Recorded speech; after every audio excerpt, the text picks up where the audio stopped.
আসসালামু আলাইকুম গাইজ। অবশ্য আমার গলা শুনে বুঝতেই পেরেছো যে আমার শরীরটা ভালো নেই। তো সকালে উঠে রান্নাঘরের কাজ সম্পূর্ণ করে বিছন গুছিয়ে তারপর গোসল করতে গেছিলাম। গোসল করে চলে এসে এবারে একটু স্কিন কেয়ার করব।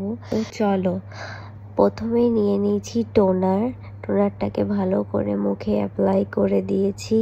তারপরে নিয়েছি সিরামটাকেও ভালো করে মুখে ড্যাব ড্যাব করে অ্যাপ্লাই করে নিলাম। তারপরে নিয়েছি সানস্ক্রিনটাকেও মুখে ভালো করে লাগিয়ে নিলাম। একটা লিপ বাম নিয়েছি, লিপে ভালো করে মাখিয়ে দিয়েছি। এই গরমকালে খুবই ইম্পর্টেন্ট বডি মিস্ট একটু লাগিয়ে নিলাম। এরপর হেয়ার কেয়ারে চলে আসলাম। শুধু তো স্কিন কেয়ার করলে হবে না, হেয়ার সিরাম দিয়ে হেয়ার কেয়ার করছি। পরে গাইজ নোটিস করো, আমার চুল না অনেক উঠে গেছিল, মানে এখন অনেকটাই চুল গ্রোথ হয়েছে। আমি একটা হেয়ার সিরাম ইউজ করছি, সেটা তোমাদেরকে পরে অন্য ভিডিওতে শেয়ার করব সেটা। তো এই যে হেয়ার সিরামটা আমি অ্যাপ্লাই করছি চুলে, স্ক্যাল্প মাসাজ দিলাম ভালো করে। শুধু তো দুনিয়ার কাজ করলে হবে না, আল্লাহর কাজও করতে হবে। তাই নামাজ পড়বো আজকে। ও হ্যাঁ, আরেকটা কথা, আজকে আমি রোজায়ও আছি, কাল বকরা ঈদ। তো আজকে ওই বকরা ঈদের যে সুন্নতি রোজা আছে সেই রোজাটা রেখেছি। তো চলো নামাজটা পড়া যাক। নামাজ পড়তে পড়তে আমি ইমোশনাল হয়ে গেছিলাম, তাই আর উঠে কিছু করিনি, একেবারে শুয়েই পড়েছি মন খারাপ নিয়ে।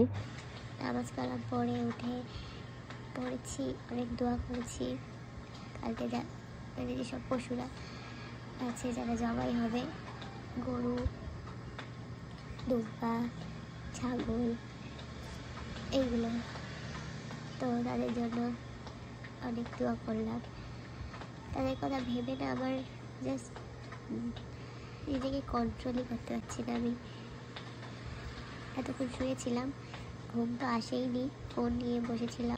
ওদের নিজের প্রাণ দিয়ে দিতে হয় আল্লাহর হুকুমের জন্য। আল্লাহ যেন ওদেরকে উপরে ভালো রাখে। তোমরাও দোয়া করো ওদের জন্য। কিছুখানি বলতে আসলাম। ইফতারের তৈয়ারি হয়ে গেছে। এই যে ছোলা, এটা চিংড়ি মাছের পাকোড়া হবে, আর এই যে ফ্রিজে ফল কাটা আছে। ভোর রাতের বেলা মেহেন্দি এনেছিল কিন্তু পড়া হলো না, তো শরীর খারাপের কারণে। তো এই অবধি ভিডিওটা ভালো লাগলে লাইক করে দিও। বাই।